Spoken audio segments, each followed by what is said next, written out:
اے محبوب آپ فرمائیے انما حرم ربی الفواحش، میرے رب نے تو بے حیائیاں حرام فرمائی ہیں۔ اس میں کفار مکہ کا رد ہے کہ حلال چیزوں کو اپنی مرضی سے وہ حرام کہتے ہیں، اور بے حیائی جو حرام ہے اس کو درست سمجھتے ہیں۔ برہنہ ہو کر، ننگے ہو کر خانہ کعبہ کا طواف کرتے ہیں اور کہتے ہیں کہ اللہ تعالیٰ نے طواف کرتے ہوئے لباس پہننا حرام قرار دیا ہے، حالانکہ ننگے ہو کر طواف کرنا یہ بے حیائی ہے۔ اللہ تعالیٰ نے بے حیائی کو حرام قرار دیا ہے، زینت و لباس پہننا حرام قرار نہیں دیا۔ تو فرمایا یہ خطاب مشرکین سے ہے جو برہنہ ہو کر خانہ کعبہ کا طواف کرتے تھے اور اللہ تعالیٰ کی حلال کی ہوئی پاک چیزوں کو حرام کر لیتے تھے۔ ان سے فرمایا جاتا ہے کہ اللہ نے یہ چیزیں حرام نہیں کی اور ان سے اپنے بندوں کو نہیں روکا۔ جن چیزوں کو اس نے حرام فرمایا وہ یہ ہیں جو اللہ تعالیٰ بیان فرماتا ہے۔ ان میں سے پہلی جو چیز بیان فرمائی گئی، فرمایا وہ بے حیائیاں ہیں، جو کھلی ہوئی ہوں یا چھپی ہوئی، قولی ہوں یا فعلی، یعنی جو بے حیائی کے کام ہیں وہ بھی حرام ہے اور جو گفتگو بے حیائی والی ہے وہ بھی حرام ہے۔ قل اے محبوب آپ فرمائیے انما حرم ربی الفواحش، میرے رب نے تو بے حیائیاں حرام فرمائی ہیں، ما ظہر منہا وما بطن، جو ان میں کھلی ہیں اور جو چھپی ہیں۔ جو لوگوں کے سامنے ہیں وہ بھی حرام ہے، جو چھپ کر ہیں وہ بھی حرام ہے۔ ذہن گندا ہو اور گندی سوچوں کو لایا جائے یہ بھی حرام ہے۔ آنکھیں گندی ہوں، بدنگاہی کریں یہ بھی حرام ہے۔ والاسم، اور میرے رب نے گناہ کو حرام قرار دیا۔ والبغی بغیر الحق، اور ناحق زیادتی کو میرے رب نے حرام قرار دیا۔ وان تشرکوا باللہ، اور یہ کہ اللہ کا شریک کرو یہ میرے رب نے حرام قرار دیا۔ ما لم ينزل به سلطانا، جس کی اللہ نے کوئی سند نہ اتاری۔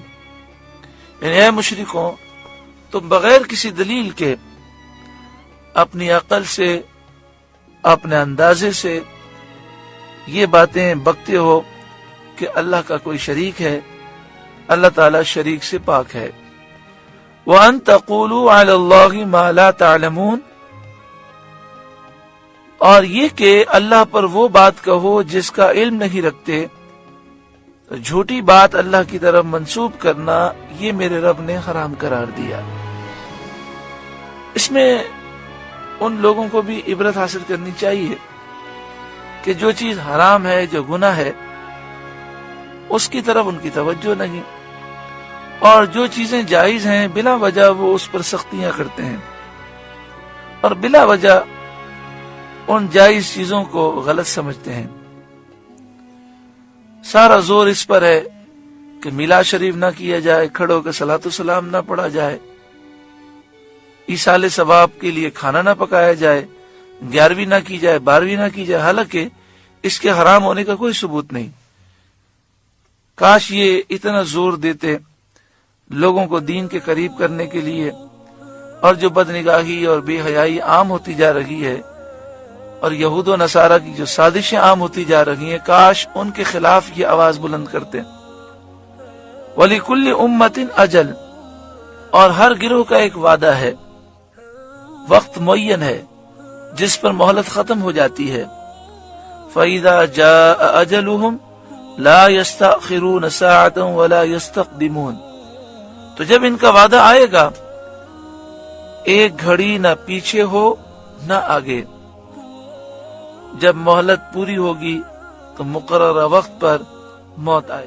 یا بنی آدم، اے آدم کی اولاد، اما یأتینکم رسل منکم، اگر تمہارے پاس تم میں سے رسول آئیں، یقصون علیکم آیاتی، میری آیتیں پڑھتے، فمن اتقی، تو جو پرہیزگاری کرے، واصلح، اور سنورے، فلا خوف علیہم ولا هم یحزنون، تو اس پر نہ کچھ خوف اور نہ کچھ غم۔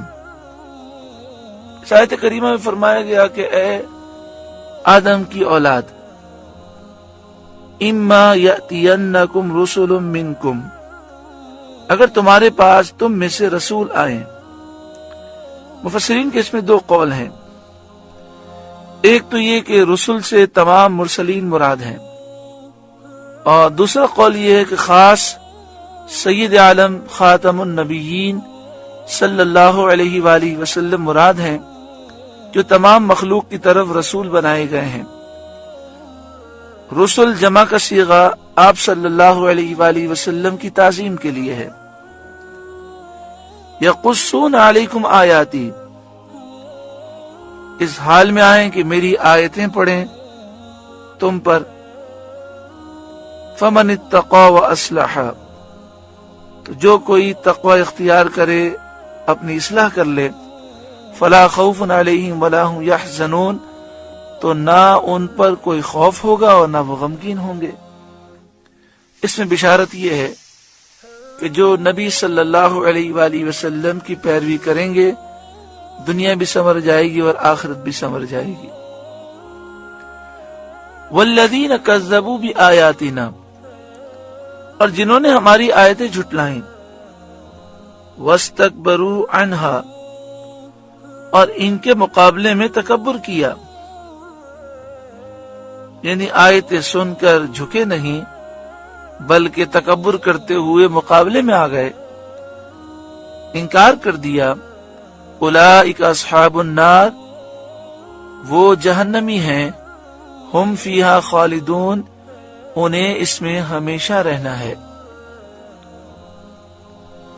فمن اظلم ممن افترى علی اللہ کذبا، تو اس سے بڑھ کر ظالم کون، جس نے اللہ پر جھوٹ باندھا، او کذب بآیاتہ، یا اس کی آیتیں جھٹلائیں۔ جو اللہ پر جھوٹ باندھے، جو اللہ کی آیتوں کو جھٹلائے، وہ کائنات کا سب سے بڑا ظالم ہے۔ اولئک ینالهم نصیبهم من الکتاب، انہیں ان کے نصیب کا لکھا پہنچے گا، یعنی جتنی عمر اور روزی اللہ نے ان کے لیے لکھ دی ہے، ان کو پہنچے گی۔ یہ دنیا میں اتنی عمر بھی پائیں گے اور وہ روزی جو لکھی ہوئی ہے وہ بھی پائیں گے۔ ہاں، گناہ کرنے کی وجہ سے وہ اس روزی کی برکت سے محروم ہوں گے، سکون اور چین سے محروم ہوں گے۔ حتی اذا جاءتهم رسلنا یتوفونہم، یہاں تک کہ جب ان کے پاس ہمارے بھیجے ہوئے ان کی جان نکالنے آئیں۔ رسولنا سے مراد موت کے فرشتے ہیں، حضرت ملک الموت مراد ہیں، اور ان کے ساتھ جو ان کے مددگار فرشتے ہیں۔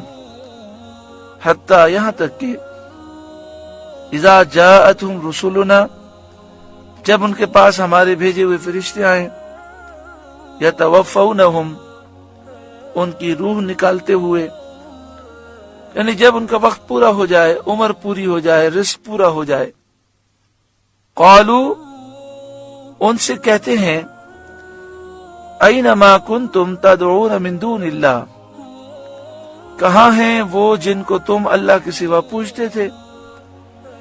جب فرشتے روح نکالتے ہیں تو ان مشرکوں سے فرماتے ہیں کہ تمہارے جھوٹے خدا کہاں ہیں؟ قالوا ضلوا عنا، وہ کہتے ہیں وہ ہم سے گم ہو گئے، ان کا کہیں نام و نشان ہی نہیں۔